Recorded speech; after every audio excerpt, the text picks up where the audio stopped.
Estamos no ar! Que saudade que eu tava de falar essa frase, que vocês sabem que é a frase que abre todos os episódios do Fora do Aquário Podcast, que tava no mood de férias ligadíssimo, mas agora voltou com força total para sua segunda temporada, e a gente não poderia deixar de falar de um tema mais especial. E por isso é uma edição única e especial com o coordenador do curso de medicina, Dr. Éder Viana, e a professora médica também, a doutora Karina Dias. Eles estão aqui para falar um pouco com a gente de um tema que todos os anos, nesse mês de outubro, nós já estamos aqui a caráter para falar, é lógico, de Outubro Rosa, conscientização, né? Tipo, os programas, os projetos, tudo que o curso de medicina vem promovendo, as ações de impacto social, que são importantíssimas. Então, a gente vai conversar um pouco com essas duas pessoas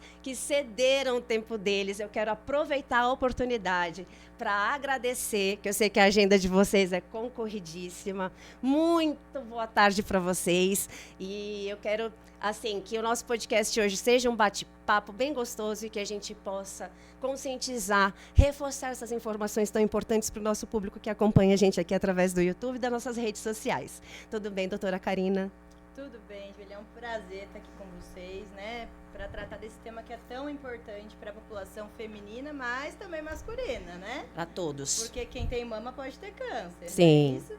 Então viemos aqui a caráter de rosa. Não é? Para conversar sobre esse tema. Para mim é um prazer estar aqui com vocês. Deixa eu me apresentar. Meu nome é Karina. Por favor. Sou médica cirurgiã geral.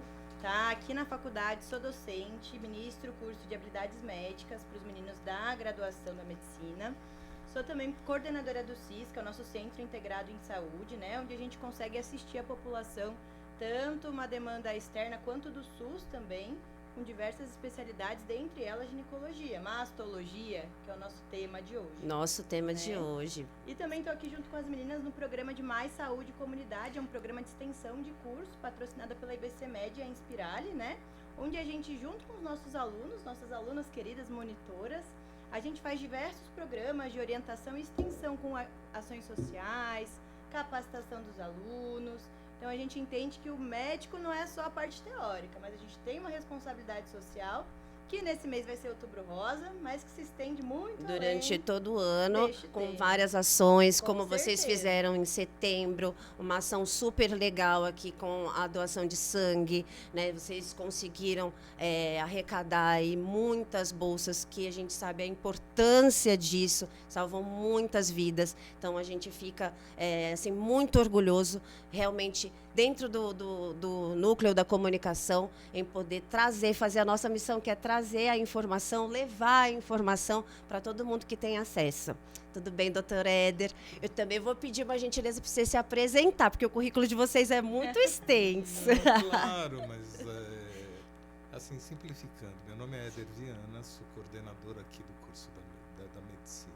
Certo. Né? Tenho a honra de trabalhar com alguns médicos fantásticos aqui no curso e com alguns alunos muito proativos, né? Então a gente está começando a fazer com que eles pensem mais em humanização. Sim. E de responsabilidade social, que eu acho que todo curso de medicina tem que ter. Então, como coordenador do curso, a gente tem essa responsabilidade e a gente não podia ficar ausente de um tema tão relevante como é o câncer de mama. Eu agradeço mais uma vez vocês terem cedido o tempo de vocês tão precioso para estar aqui com a gente. O Dr. Éder, além de todo o currículo dele, ele é embaixador, né, da Inspirale, que é o maior ecossistema de educação de qualidade do nosso país e um dos maiores players de educação continuada dentro da área de medicina. Não é isso, doutor Éder? Isso, é uma honra, inclusive, ser embaixador da Inspirale. A gente tem um grupo muito interessante e junto a esse programa de embaixadores, hoje a gente tem um programa nacional que chama Religas, que unem todas as ligas das nossas 14 escolas de medicina e está tendo muito fruto, muita coisa importante vai surgir. A gente não pode pensar só no local, aqui na gente na Moca. A gente tem que pensar no Brasil e na responsabilidade que a gente tem como um todo, uma responsabilidade nacional. Então, o que Eu a gente concordo. espera que esse programa faça com que todas as ligas, com todas as escolas, e a Ânima tem, a Inspirali tem escola no Brasil inteiro, do sul até lá em cima no Nordeste, que a gente possa atuar mudando um pouquinho essa nossa realidade Atual. para melhor. Tá? A gente está saindo de uma fase muito difícil, que Sim, foi a pandemia do com Covid. certeza. Então, o que, que a gente tem que fazer? Vamos nos reestruturar, vamos começar a falar de medicina de uma forma séria, mas não só séria, mas também humanizar esse nosso dia a dia. Correto. Claro que a gente tem vários escolhos, várias dificuldades, mas a gente consegue trabalhar isso com muito carinho e, assim, de uma forma muito positiva, contribuir na formação de um médico mais humanizado, mais engajado, com responsabilidade social, não só para o SUS, mas que atenda em todo lugar. E assim, e a gente tem uma responsabilidade, inclusive aqui no CIS, que a professora dirige, de atender os mais necessitados. É essa a nossa função aqui.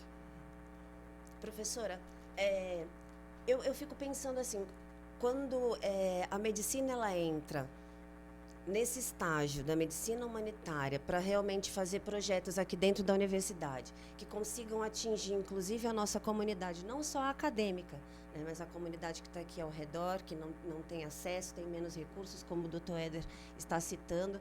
Queria que você contasse um pouquinho as ações que o CIS vem fazendo ao longo, né, desse período em que você está à frente da coordenação, porque são muitos projetos muito bacanas. Eu acredito que todo mundo tem curiosidade, precisa saber. Com certeza. Como o professor falou, né, o CIS ele está ali para a gente conseguir abranger as demandas e a população mais necessitada, né?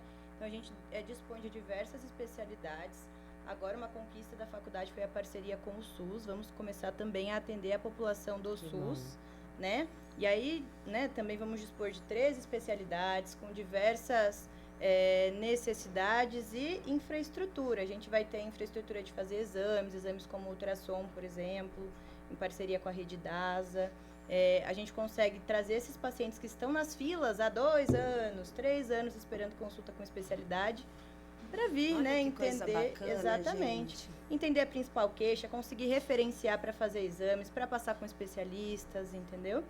Então, assim, o CIS é uma grande mão na roda para a gente, né? É um tesouro, porque a gente está conseguindo... E está sendo muito bem cuidado. Muito bem cuidado. Particularmente, né, sou da área da comunicação, mas assim, a gente vê o carinho que as meninas da monitoria fazem o trabalho delas, a gente vê aqui o pessoal da medicina sempre movimentando o campus com ações muito bacanas. Então, né, vocês que estão à frente de tantos projetos, professor Éder, que é o coordenador do curso, vocês estão de parabéns, realmente.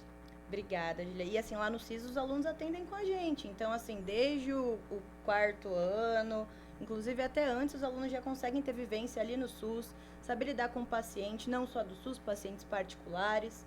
Então, assim, paciente é paciente, não importa, né, de onde que ele venha. Se for do SUS, se for do particular, os nossos alunos eles conseguem ter o manejo desses pacientes desde o início, entender as principais demandas, entender como manejar, como encaminhar e o que fazer com a população em geral. Então, assim, é um ganho muito grande para o curso de medicina, esse CIS aqui. Com certeza.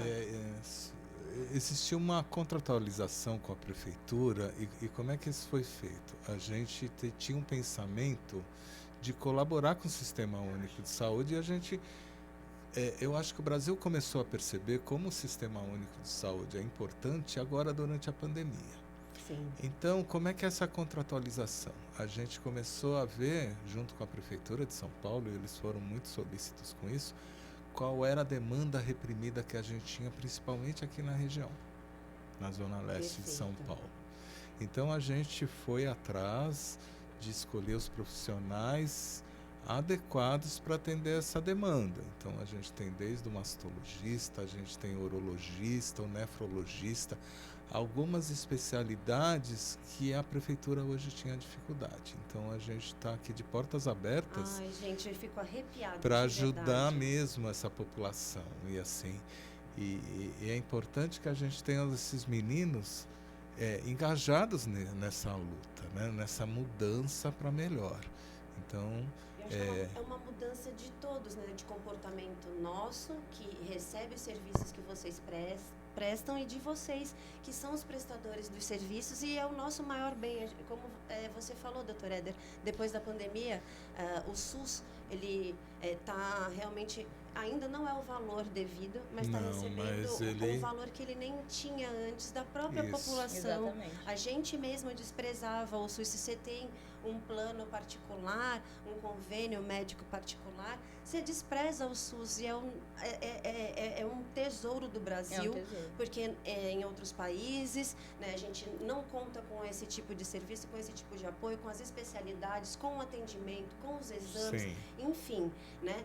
Então, eu, assim, como aluna aqui da Universidade Anhembi Morumbi, eu fico orgulhosa, né, de fazer parte de uma instituição que tem uma preocupação realmente social, acadêmica, não é, doutor? E é muito legal, sabe que ontem eu estava lá na minha sala, eu disse, eu vou descer para ver como é que está o atendimento. Então, assim, é muito legal ver o pessoal chegando e saindo satisfeito, porque, assim, eles tiveram uma consulta com especialistas que são professores, são docentes, foram muito bem escolhidos, e por alunos que estão lá para aprender, mas estão lá para fazer o melhor. Então, assim, eu acho que todo mundo sai ganhando. Com certeza. E esse respeito à vida, ao paciente, é fundamental. E outra coisa legal, porque a gente fala aluno da medicina, mas o CIS é multiprofissional. Então, assim, todos os cursos da saúde hoje estão engajados no SUS, aqui dentro do nosso CIS. Então, assim, a gente consegue atender, encaminhar para psicologia, para nutrição, para fisioterapia, entre outros, e isso é fundamental. O atendimento também de enfermagem. Então, a gente acaba tendo um atendimento muito completo, Porque, pra quem não sabe, multiprofissional. né, aqui dentro do nosso campus Moca, existe um complexo, né, dentro da área da saúde, Isso. muito bem equipado.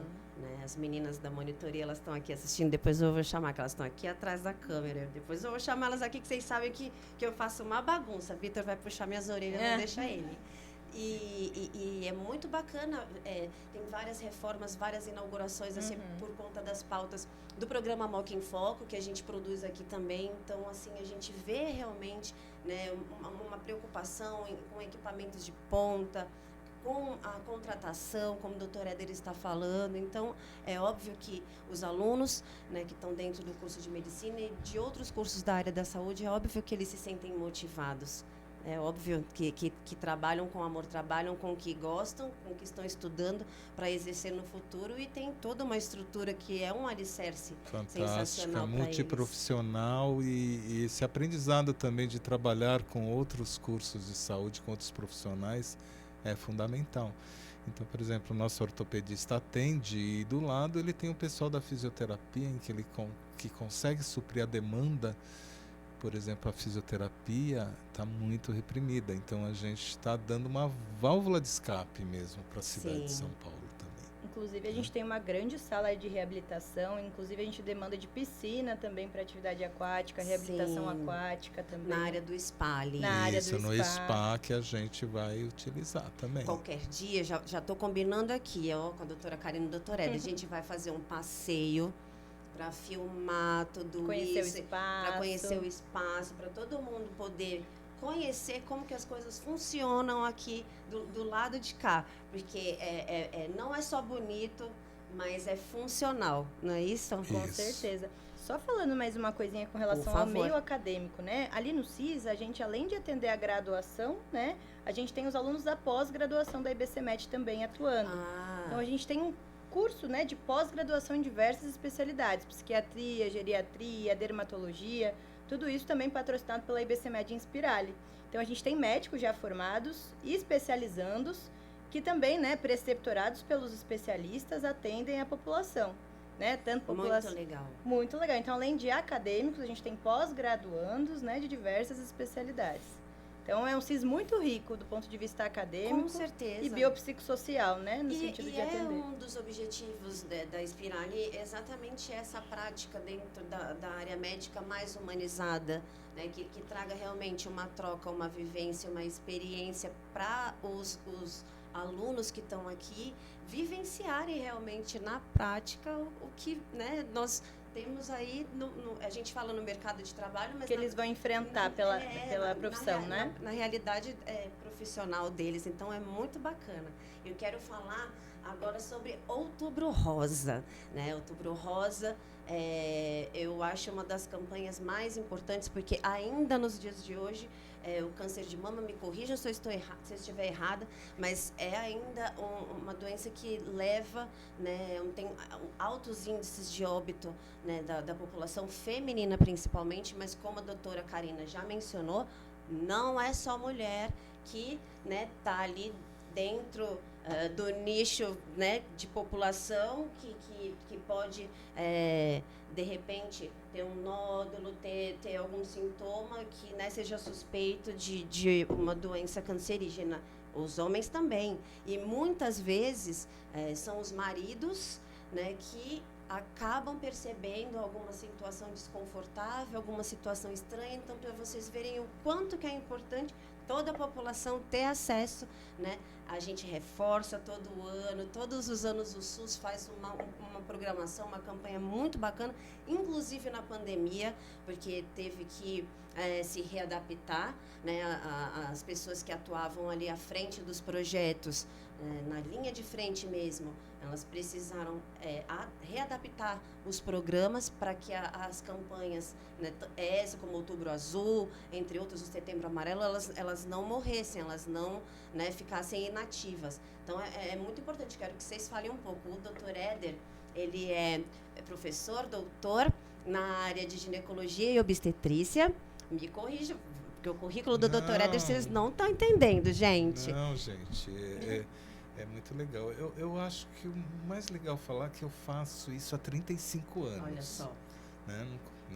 Antes delas nascerem, eu já era... delas. Delas. Não, você também. Das moças ali. E assim, para quem faz consultório de ginecologia, atende paciente de mama, de todas as consultas que a gente faz, o maior terror é quando a mulher, por exemplo, faz um autoexame ou alguma coisa e ela descobre, por exemplo, que elas falam um carocinho no seio. Então, assim, a paciente que vem com qualquer outra patologia, ela não vem tão assustada. Então, assim, a gente tem que falar que é uma patologia que apavora muito a mulher, né? Tem uma sombra muito grande sobre o peso, só dela pensar que quem sabe talvez ela tenha um câncer de mama. E assim, é uma doença realmente preocupante. A gente tem 500 mil óbitos por ano no mundo, né? Chega a 20 mil no Brasil, mais ou menos, uma incidência de 56 para cada 100 mil mulheres. Então, é uma incidência alta, mas que a gente tem que continuar trabalhando no dia a dia. Por quê? Primeiro, a gente hoje consegue fazer um diagnóstico razoavelmente precoce, desde que a gente trabalha. A gente conhece mais ou menos os fatores de risco. A gente sabe qual é a paciente que tem maior risco ou não de ter câncer de mama. E a gente tem isso. E a gente sabe quanto mais cedo a gente tratar, maior. Tem algumas estatísticas, só para você entender, que assim, que fala da relação entre metástase, que é quando o câncer se espalha, tal, com o tamanho do tumor. Quanto maior o tumor, maior o risco de metástase. Então, quanto mais cedo a gente começar, melhor. E eu já peguei, por exemplo, paciente no consultório, a famosa negação. a mulher chega já com um tumor muito grande, com a mama toda comprometida.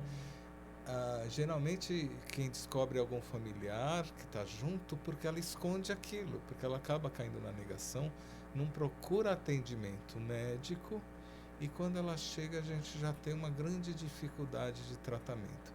Isso é muito triste, porque é um câncer que podia ser tratável já no início. Existem tantas alternativas hoje Tantas, para tratamento, não é, doutora? fantásticas, e a pessoa acaba escondendo aquilo, jogando para baixo do tapete e continua a vida. E quando algum familiar descobre, ou ela mesma fala, não, agora eu tenho que procurar um médico, às vezes pode ser tarde. Então, eu acho que o primeiro recado que a gente tem que dar é assim, procure um especialista, faça seus exames rotineiramente, procure seu ginecologista, faça os seus exames de rotina sempre, né? A gente já aproveita, já inclui os outros exames de prevenção da mulher, mas é fundamental. Então, esse tipo de alerta é importante. Com certeza. Essa parte da conscientização, eu acho que é algo que a gente sempre tem que estar reforçando o tempo inteiro, porque acaba que a saúde é nosso bem maior, a gente fala disso o tempo inteiro, mas acaba que com a rotina, o dia a dia, a gente vai sempre deixando de lado. Ah, não, mas mês que vem eu faço. Deixa pra lá, vai deixando. E vai deixando, e quando vê, é uma situação que a gente poderia ter sido resolvida de uma outra maneira, com uma outra estratégia, né? E acaba que vai realmente se complicando, como o doutor Éder falou. Ele falou também, doutora Karina, em fator de risco. Você pode explicar um pouquinho para o nosso público como que a gente identificaria? Quais seriam esses fatores de risco dentro dessa situação do câncer de mama ou de algo suspeito? Com certeza. Então, vamos lá. A maior parte dos cânceres que a gente tem, né, são cânceres esporádicos, ou seja, não tem fator hereditário, tá? Mas, assim, o câncer de mama propriamente dito, ele pode ser esporádico, vamos supor, eu tenho câncer de mama, mas ninguém na minha família nunca teve. Então, eu sou a primeira premiada. Mas também tem um fator muito forte hereditário, né, que está relacionado a alguns genes aí que a gente entende no meio médico. Então, assim, familiar com câncer de mama, principalmente parentes de primeiro grau, a gente já acende a lanterninha. Primeiro grau, mãe, irmãos, avós. Acende a luzinha amarela. Acende a luzinha amarela, tá? Então, assim, quando a gente fala de rastreio, a gente quer rastrear alguma coisa que não existe. Quando a gente fala de diagnóstico precoce, a gente quer achar a doença no início, né? A mamografia, ela serve para rastreio, mas também é útil para diagnóstico precoce, né? Eu queria só comentar mais uma coisinha que o professor Éder estava falando. Muito se falou em autoexame. Antigamente era muito estimulado o autoexame. A gente tinha propaganda na televisão de autoexame de mama. E aí, doutora, faz ou não faz o autoexame? A gente aconselha ou não aconselha? A mulher, gente, tem que se conhecer. A gente tem que conhecer o próprio corpo, né? A mulher, o homem. A mulher, o homem. A gente tem que se conhecer. Com certeza. Não é? Qual é o perigo da gente incentivar o autoexame? Muitas vezes a mulher palpa a mama, entende que não tem nada e por isso não faz a mamografia. Uma coisa não é excludente da outra.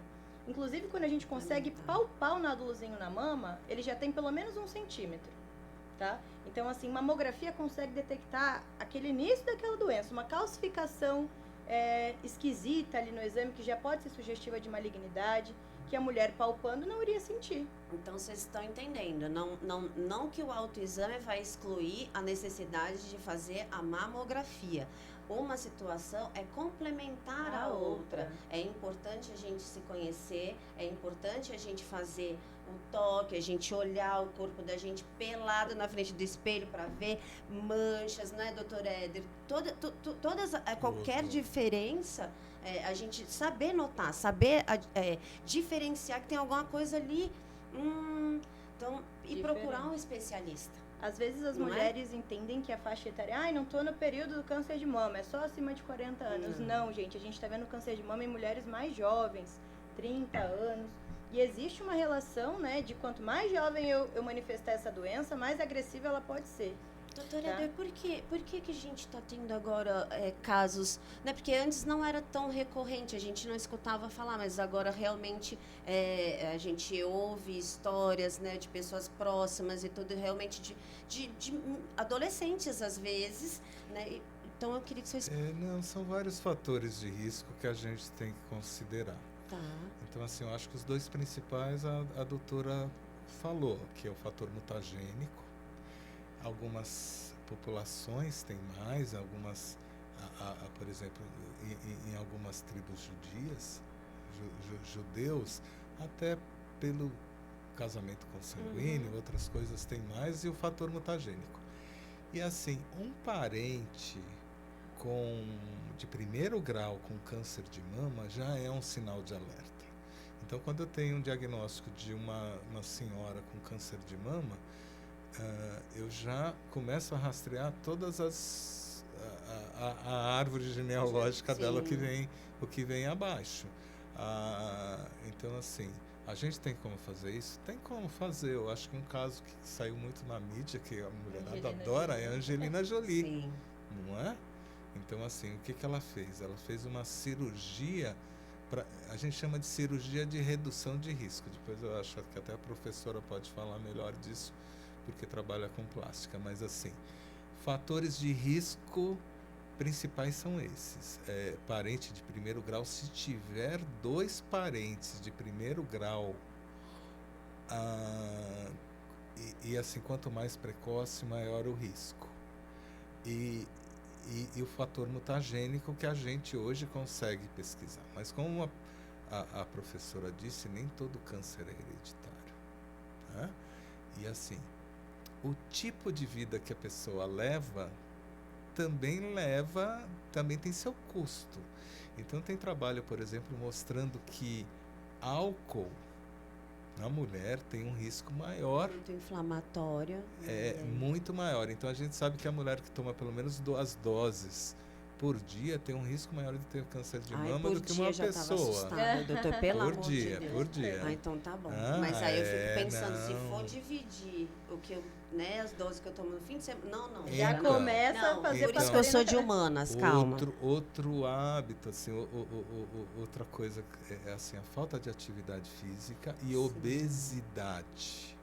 Então a gente sabe que tem uma relação, porque muda todo o metabolismo, muda tudo dentro do corpo da mulher, né, dos hormônios todos, e isso acaba levando a uma incidência maior. Hoje, a menina, ela tem ela menstrua um pouquinho mais cedo do que as mulheres da sua faixa etária. Então, assim, a gente sabe que menarca é a primeira menstruação, precoce, e também a menopausa tardia, que fica muito tempo com a ação do estrogênio, da progesterona, também aumenta um pouco o risco. Então, o que a gente pode trabalhar no dia quando a gente pensa em fator de risco? É principalmente nos hábitos. Então, vamos emagrecer, vamos beber com sabedoria, vamos fazer tudo. Tá vendo, Júlia? Tabagismo a gente passa. Não, tabagismo também é um grande mal. Então, com certeza. Né? Então a gente tem que trabalhar tudo. A turma a gente pode do trabalhar. vape hoje em dia também, olha lá, puxando a orelha, a turma do vape hoje em dia. A nicotina tem poder carcinogênico. Muito preocupante essa turma. Então, eu acho que é importante mesmo. A gente está falando aqui de saúde, gente. Então, eu estou brincando aqui um pouco para o papo ficar mais leve, mas o assunto não deixa de ser sério, porque, infelizmente, né, com todas essas campanhas, com todo esse reforço de conscientização, nós ainda temos, como o doutor falou, o doutor Éder aqui é um especialista da área, então o índice, a incidência, né, de mulheres que vêm a óbito por conta do câncer de mama ainda é muito alto no nosso país, e não só no nosso país, no mundo inteiro, infelizmente. Ano. É muita gente. É muita gente. É muita gente, é uma pandemia, né?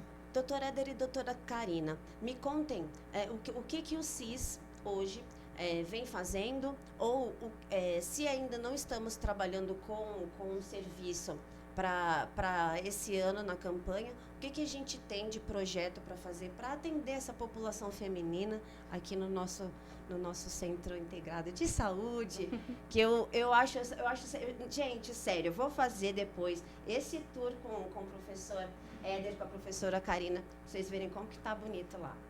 A estrutura realmente Não está é? excelente. Então, Lília, como é que a gente faz? A gente lança mão de mastologistas, ginecologistas, né? E assim, é lógico que a gente vai referenciar a população conforme o rastreio para a mamografia, mas a gente tem um recurso que é um exame complementar à mamografia, que é o ultrassom. Perfeito. A depender da faixa etária da mulher, inclusive, às vezes a gente faz primeiro o ultrassom para depois ir para a mamografia ou vice-versa. Então, a gente consegue abranger essa população Correto. desde o início, com o mastologista, né, com a realização dos exames, com a realização de exame complementar, biópsia se for necessário e encaminhamento direcionado se for o caso de um diagnóstico de um câncer de mama, né? O motivo Outubro Rosa, ele existe para conscientizar, então para as mulheres entenderem a importância de procurar o profissional. E a nossa porta de entrada está aqui, que é o nosso CIS. E conta pra gente, doutor Éder, como que faz a população que quer vir até aqui, que quer ter acesso ao serviço? Nosso serviço está inserido no serviço Do SUS. do SUS da Prefeitura de São Paulo. Então, assim, como é que acontece? Ela é atendida numa unidade básica de Uma saúde, UBS, numa isso. UBS aí, por exemplo, aqui na Zona Leste, e precisa de consulta com o mastologista especialista, e a gente tem. Então, esse encaminhamento é feito pela Prefeitura. Perfeito. Então, assim, como a gente cuida de especialidades médicas, a gente acaba tendo esse serviço referendado pela Prefeitura. Então, que a gente... Eles direcionam o eles atendimento. vão nos serviços básicos, então, assim, acha uma patologia de mama. Tem algumas situações que você olha e fala, meu Deus, isso tem uma grande chance de ser câncer de mama, tá? Então, assim, é um nódulo meio irregular, pode dar um negócio que a gente chama podorrange, que é casca de laranja, fica parecendo uma casca de laranja envelhecida. Ressecadinho? Ressecadinho, indolor, pode ter secreção papilar.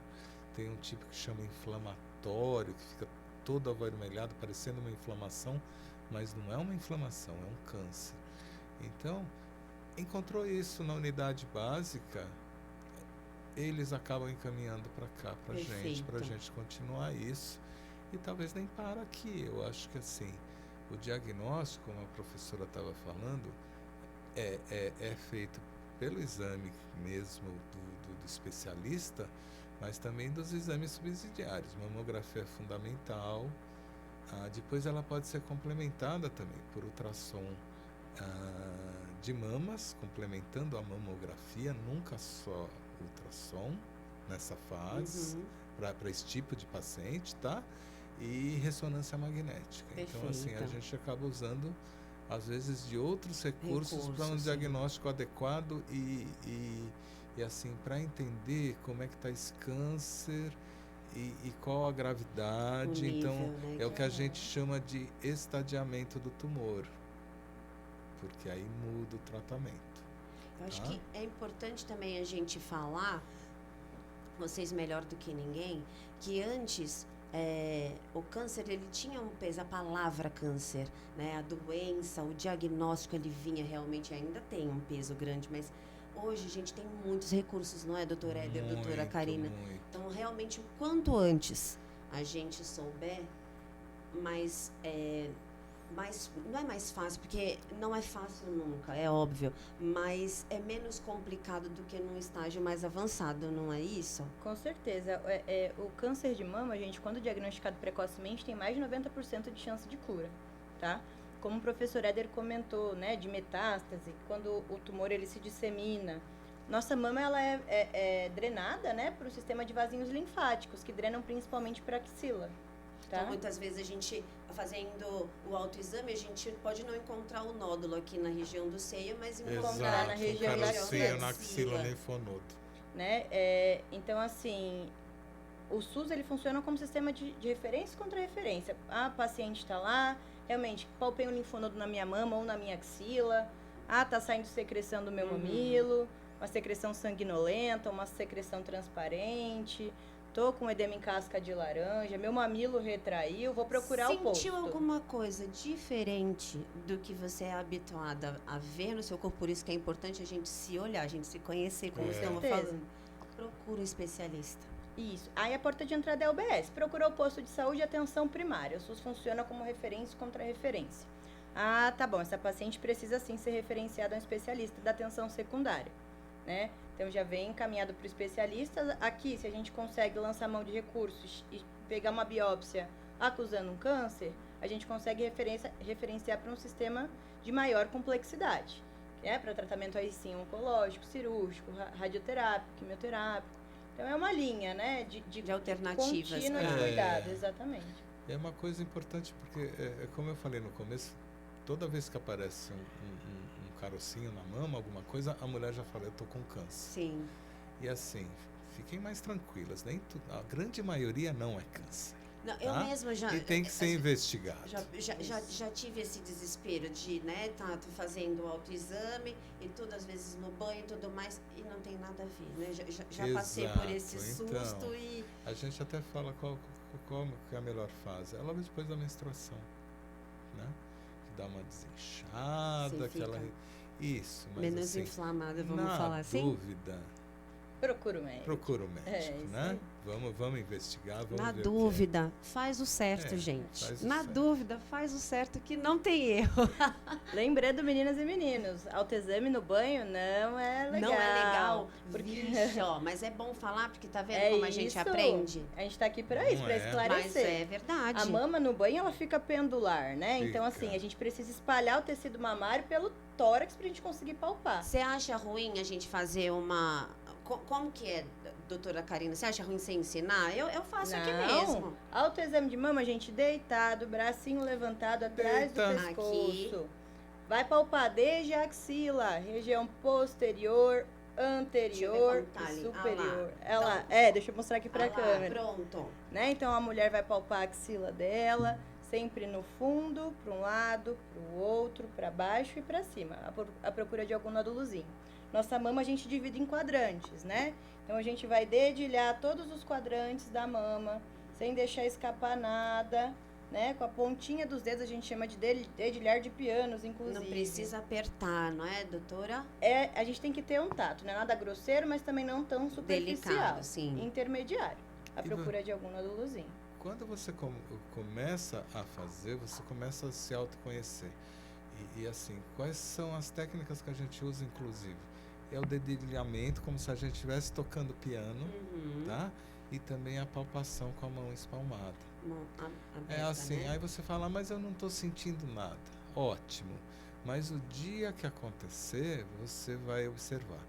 Mas eu acho que o detalhe fundamental e importante é que assim, quando aparece, às vezes já está mais complicado. E aí que entram os exames. O nosso Ministério da Saúde fala de fazer a mamografia entre 50 e 69 anos. Tá?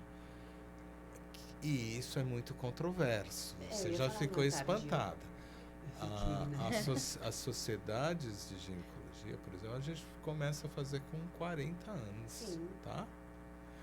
É óbvio que assim vão existir alguns casos, e aí o médico vai ter que avaliar, que haverá uma necessidade mais precoce. Mas assim, 40 anos a gente ainda acredita que é uma idade boa para começar. Precisa ser anual? Hoje já tem uma lei falando para ser anual, mas mesmo o Ministério da Saúde recomenda a cada 2 anos, se tiver tudo muito bem. A gente não vai perder muito se a pessoa fizer. O problema é que a gente pega mulheres que nunca fizeram. Ou então faz a primeira, fala, doutor, aquela japonesinha que tem o seio pequeno. Doeu demais, eu não vou mais fazer esse exame. Era uma pergunta que eu ia te fazer, doutor. Eu tenho mulher que já desmaiou pela compressão da mamografia. Ela falou, não vou fazer mais. Mas a medicina também evolui. Então Exatamente. Hoje a gente já tem uma mamografia digital com uma qualidade muito melhor de diagnóstico, isso é fundamental, uma qualidade melhor de diagnóstico. Mais assertiva, né? Sim, com uma sensibilidade melhor, mas que também não aperte tanto. Outra coisa que às vezes acontece, ela faz o rastreamento, faz a mamografia e fica para o médico radiologista avaliar. Aí ele acha uma lesão, que ele acha que pode ser uma coisa precursora, e ele fala, vamos fazer uma magnificação dessa mamografia. Reconvoca a paciente para fazer esse exame. Até aí ela já quase morreu, já fez até Eu já testamento. tô querendo Não, saber. você imagina, assim, liga alguém, olha, aqui é do serviço de mamografia, a senhora podia voltar aqui para fazer um caio complemento? dura. A mulher já morreu, né? Já fez testamento, já dividiu as joias entre as filhas, tudo. E não é bem assim, às vezes a gente faz, porque assim, o fundamental é o que a gente estava falando, pegar na raiz, a sementinha, tá? Muito antes. E é muito legal, é muito gratificante. Eu tenho um paciente, por exemplo, que eu consegui fazer esse diagnóstico, que eu operei há 30 anos atrás, e ela vai todo ano no consultório e a gente sabe que ela está curada. É uma vitória, realmente. Sim. Né? Recentemente, nas redes sociais, a gente acompanhou o caso da Ana Furtado, né? Tomando o último comprimido depois de longos anos de tratamento, né? E a gente via nos olhos dela a sede, né? Quando ela se mostrava, né? No Instagram ou na TV para falar do assunto, a gente foi vendo a evolução realmente dela ali, e isso é muito legal. Muita gente não gosta porque acha que é muita exposição, mas são esses casos, são essas histórias que incentivam, que trazem a gente para dentro de uma realidade que é o que nós vivemos hoje, como o Dr. Éder está falando. Gente, a gente, nós mulheres, fazemos depilação, começamos com depilação na cera, que dói a beça. Hoje a gente já tem depilação a laser. Antes doía pra caramba para você fazer qualquer área do seu corpo. Hoje já tem uma tecnologia. Gente, quanto mais a mamografia, por favor, que é um negócio fundamental para a nossa saúde, para a nossa qualidade de vida. É básico. E assim, eu lembrei de um outro caso, porque assim, a gente tem também os receptores. Então a gente tem alguns testes para os receptores de estrogênio, de progesterona e para uma proteína HER, que a gente sabe que a gente, quando esses receptores são positivos, o tratamento fica mais fácil, porque tem o comprimidinho para tomar, por exemplo, uma droga antiestrogênica, que ela toma e auxilia, o tratamento fica muito eficaz. O pior câncer de mama que a gente chama de triplo negativo. É aquele que você não tem nenhuma medicação a usar, porque ele não responde para nenhum desses receptores que eu falei. Mas o que acontece? Você tem que ficar em cima da paciente para ela entender isso. Eu tive, por exemplo, uma paciente há um tempo atrás, que aí teve um recrudescimento do câncer de mama e ela tinha receptor para estrogênio. Eu disse, mas você não está tomando a medicação antiestrogênica? Tô. Aí eu achava estranho. Vamos investigar. O que aconteceu? Ela, por conta própria, falou, eu não quero tomar uma medicação antiestrogênica, porque eu quero continuar mulher, esse negócio de ficar sem o estrogênio, e ela mesma se recusou. Então, assim, é outro detalhe fundamental. Esse conhecimento é tão importante, a informação. Então, assim, ela complicou. Quando a gente foi ver, ela já tinha metástase na coluna, tinha metástase cerebral por causa de uma bobagem. Aí, às vezes, é tarde para se arrepender. Então, assim, sigam as orientações. E a gente comemora muito quando uma mulher tem esses receptores positivos, porque a gente consegue ter uma ação mais eficaz no tratamento. Então, assim, uma coisa é começar e tem que comemorar quando acaba o tratamento, mas nunca pensar no abandono, tá? Falar, não, já tá bom, eu vou parar aqui pela metade, porque eu tô sem estrogênio no meu organismo feminino, meu corpo tá mudando. Eu acho que a gente tem que ter prioridades sempre. A gente tem uma mania feia, e eu falo a gente porque me incluo também, de se automedicar, de se autoavaliar, né, de nos dar alta, né, por conta própria, e isso é muito errado. Realmente pode complicar muito mais uma situação que poderia ser bem mais simples para tratamento, para cura, enfim. O meu diretor, porque eu falo mais do que meus cotovelos. O meu diretor, ele fala que eu faço hate com ele, mas não, gente, ele já aqui, ó, acionou o sininho. Vamos caminhando para o nosso finalzinho. E eu queria que a palavra ficasse com vocês, para vocês falarem, darem algum recadinho, agradecerem, doutor Éder, alguém que está em parceria com vocês aqui, o pessoal da monitoria, os professores docentes. Quero aproveitar, porque ontem, dia 18 de outubro, foi dia do médico. Então, quero aproveitar a oportunidade, né? Hoje, no dia 19 de outubro, a gente comemora, né, no Brasil, nacionalmente, é o Dia Nacional da Conscientização, né, para a gente ter consciência sobre a importância da prevenção do câncer de mama. Então, o programa de hoje, ele tem um valor muito, muito, muito importante, gente. A gente está aqui para reforçar um programa como esse, que é uma campanha sensacional, e vocês estão vendo aqui através do Dr. Éder e da doutora Karina, tem toda uma estrutura, são vários projetos em várias frentes, não só dentro da área da ginecologia, mas vocês ouviram aqui eles falando, nefrologia, dentro da própria psiquiatria, enfim, né? Eu sou muito apaixonada por esses projetos todos que a Universidade Anhembi Morumbi, através dos cursos de extensão, vem fazendo, e na área da saúde tem feito uma diferença tremenda, e a gente cada vez mais quer deixar esse espaço aberto para vocês virem, divulgarem. Contem com a gente mesmo, tanto aqui na Rádio Anhembi, quanto na TV Anhembi também, para que a gente consiga levar esses projetos para que muita gente tenha acesso. Tem também, eu quero que o Dr. Éder fale talvez sobre 2 projetos muito legais da Spirale, que é o projeto da Amazônia, né? E tem o Angatu também, não tem? Sim.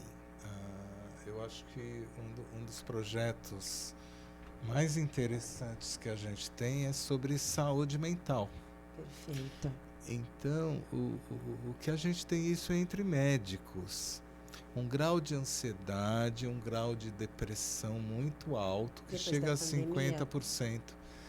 Olha, a gente, não só a pandemia, é multifatorial, entra inclusive condições de trabalho no Brasil.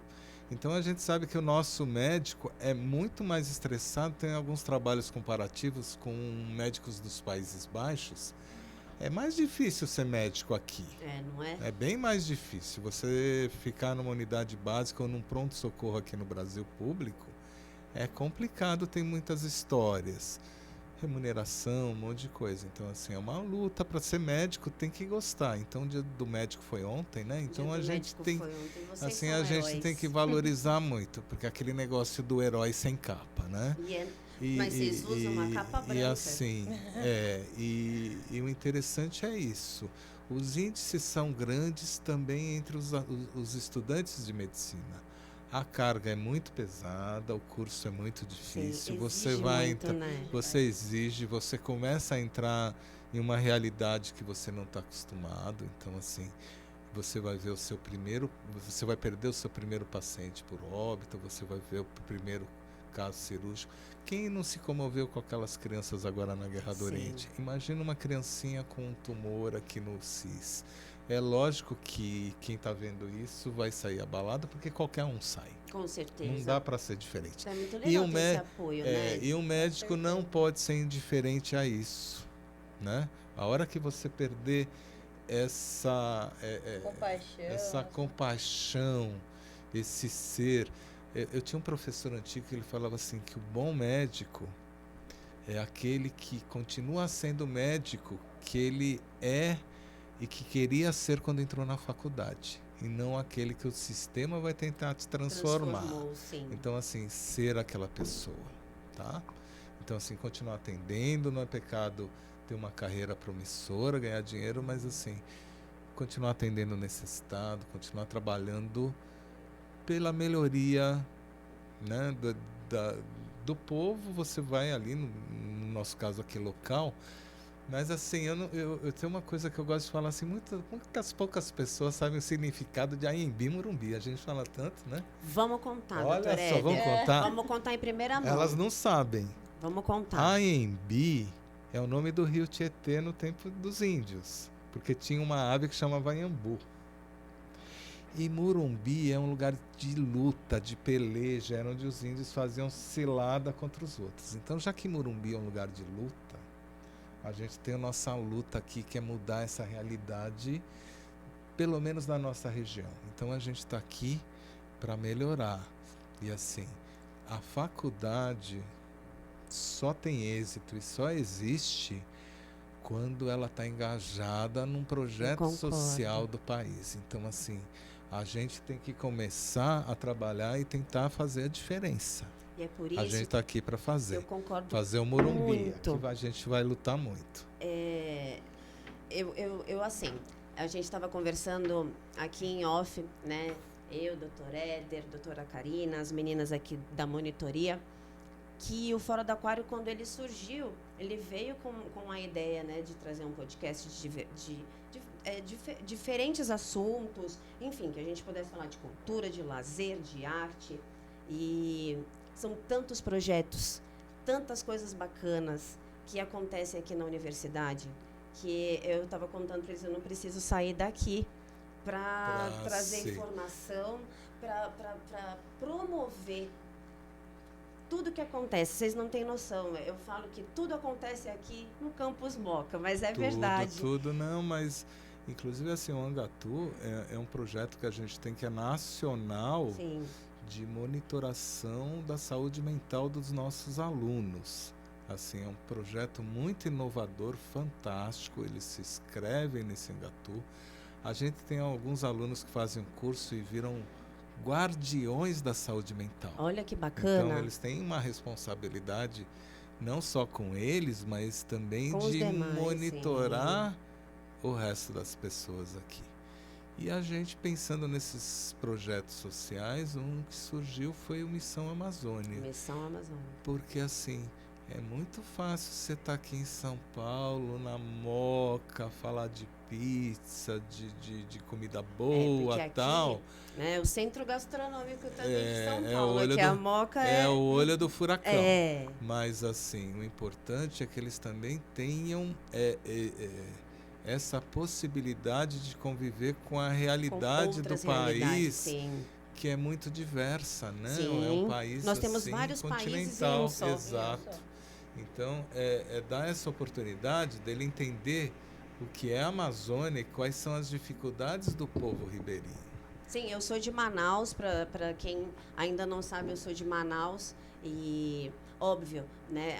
Até para nós que somos ali da região, é uma realidade distante de quem vive ali na capital, quanto mais para nós que vivemos aqui em São Paulo, né? Para quem vive no Sul. Então, é importantíssimo esse tipo de projeto, esse tipo de missão, esse tipo de atividade, porque leva saúde, leva informação, mas também existe a troca, né? O aluno, ele volta com uma bagagem cultural, uma bagagem que universidade nenhuma pode oferecer dentro de uma sala de aula. Somente projetos de extensão, projetos como esse é que podem promover, podem, né, realmente trazer esse enriquecimento para os alunos. Né? E para os docentes também, porque vão... Todo mundo ganha, eu acredito nisso. Todo mundo ganha. A gente tem diversas populações vulneráveis, né? A gente com a IBC Med, com mediação, a gente também está tentando abranger a população carcerária agora, com ações voltadas. Lindo, amei isso. A gente está em parceria com uma ONG que chama Sementes da Saúde. Então, assim, nosso foco da Inspirale e da IBC Med, atender a população vulnerável. A nossa parte de ação agora do mediação vai voltar para a população carcerária, né? Então, privada de liberdade. A gente vai atender, identificar as principais demandas, oferecer atendimento médico para eles mesmo, né? Bem como fazer encaminhamento, pedido de exame, receita, medicação para diversas demandas que eles têm ali dentro do ambiente do cárcere, né? Então, assim, a gente está fazendo vários focos, a gente quer atingir a população vulnerável, a gente está pensando em alguma ação agora voltada para a população infantil, orfanatos. Então, a gente está buscando sanar as carências, né? Então, acho que médicos humanos é o que a gente precisa. Eu acho isso fundamental, fundamental. E, doutora Karina, você quer agradecer ao pessoal da monitoria? Quero, com certeza. Deixa eu só comentar uma coisa. Gente, câncer de mama... Por favor. A galera da estética, as mulheres, elas ficam muito vulneráveis, né? Reprimidas por conta da estética. Câncer de mama precisa de cirurgia? Precisa. Nem sempre a gente vai tirar a mama toda. A gente tira um segmentinho da mama, um quadrantezinho da mama. E existem diversas tecnologias hoje de reconstrução de mama. Às vezes a mulher sai da própria cirurgia de retirada de um câncer de mama com a mama restaurada. Então, assim, a gente tem muita tecnologia. O câncer de mama é um câncer incidente, mas quando diagnosticado precocemente, com amplas possibilidades de cura e tratamento. Mulheres, vamos nos cuidar, vamos procurar atendimento, vamos nos conhecer, tá bom? Eu queria agradecer principalmente a vocês que fizeram esse convite, a gente do Mediação. A gente está muito feliz de poder estar aqui com vocês, conversando sobre esse tema que é muito importante. Já falei, repito, e agora falo aqui, na presença de todo mundo que está aí, as portas aqui do nosso aquário, da Rádio AMB, da TV AMB, os cursos de comunicação estão abertas para vocês, porque é mais do que a nossa missão divulgar, trazer informação e promover tanta coisa bacana que vocês fazem aqui no campus e fora dele. A gente fica muito contente por essa porta, né? Pra gente conseguir conversar, atingir a população que precisa ouvir isso. Que seja o primeiro de muitos podcasts com a medicina aqui na rádio, viu? Sim, e agradecer ao nosso coordenador da medicina, né? O professor Éder. Eu confesso que eu estava com medo de entrevistar o professor Éder. É um profissional excepcional, né? Expertise no assunto. Eu estava com medo, geralmente eu sou brincalhona e tudo, eu tava meio assim, mais séria, né? Porque, né? Umas recomendações muito boas a seu respeito. Falei, não, então eu vou me comportar. Tô quase ganhando uma paciente. Tá quase ganhando. Vou dar o cartão para ela. Mas assim, falei, então eu tenho que me comportar. Não, mas eu acho que é muito valoroso esse tipo de trabalho. É tão importante quanto o trabalho de médico. É esse trabalho de comunicação das pessoas entenderem como funciona. Então, no caso do câncer de mama, é muito interessante a gente poder comunicar e dar esse recado, inclusive assim, de que às vezes você opera, depois entra o cirurgião plástico e faz, e às vezes você sai curado e sai melhor, tá? Porque dá um upgrade na mama. Dá um upgrade na mama. Você já faz a mama de uma forma legal. Então, assim, a gente tem que ir assim, e é lógico que o câncer de mama é um diagnóstico que ninguém quer para ninguém, mas a gente tem que trabalhar para vencer isso, e é isso, é ir por caminhos sempre tortuosos até a felicidade, até as estrelas. E o importante é você ter um profissional que você confia, independente de ser dentro de um convênio particular ou dentro do SUS. A gente, quando confia no profissional que está nos atendendo, a gente se sente realmente mais segura, né? E estar com um profissional especializado. A gente tem que parar com essa nossa mania feia de se automedicar, se autoavaliar, né? A gente, na verdade, precisa de acompanhamento de quem entende da coisa. Então, que o nosso programa hoje, né, tenha levado conhecimento, informação. A gente estava conversando aqui, né, conversou aqui hoje com 2 profissionais da área da saúde, mas eu falei para eles para a gente bater um papo leve, gostoso, e acho que foi assim, não foi, doutor Éder, não foi, Karina? Acho que foi ótimo, né, para que todo mundo possa entender, a gente levar essa informação da maneira mais simples possível. Quero agradecer mais uma vez a presença de vocês, parabenizá-los por tudo que vocês vêm fazendo aqui dentro da universidade e o que vocês fazem dentro da profissão de vocês, porque a gente sabe que ser médico é uma luta diária, e parabenizá-los pelo dia de ontem, né, e agradecer também a equipe da monitoria, a Denise, a Jéssica, como você chama que eu esqueci? A Aline, a Samira. Então, agradecer as meninas todas, que elas são muito bacanas, estão sempre aqui com a gente da comunicação, e que essa parceria, tá aqui, firme e forte, viu? Contem com a gente, que a gente está aqui de portas abertas para vocês. Quero agradecer meu patrocinador Cultura Espanhola, e aproveitar para dizer para você que você quer fazer espanhol. Se você quer dar aquela alavancada no seu currículo, invista em educação, invista em conhecimento, invista num primeiro, num segundo, num terceiro idioma, gente. A gente tem que se diferenciar no mercado de trabalho hoje em dia.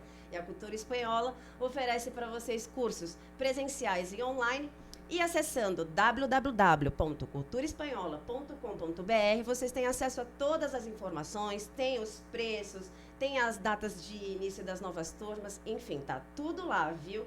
Muito obrigada a toda a galera da Cultura Espanhola que está sempre apoiando, não só o podcast Fora do Aquário, como vários outros projetos aqui dentro da Rádio AMB. Agradecer também ao nosso coordenador de curso, professor Miguel Valione, que também sempre está apoiando os nossos projetos aqui dentro da comunicação. Nosso supervisor de núcleo, professor Jonatas Beck, um grande beijo.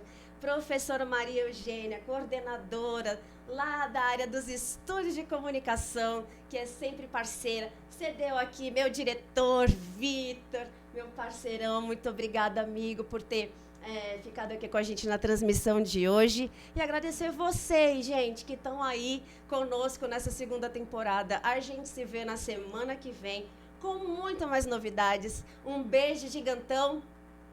Partiu? Tchau! Tchau, tchau!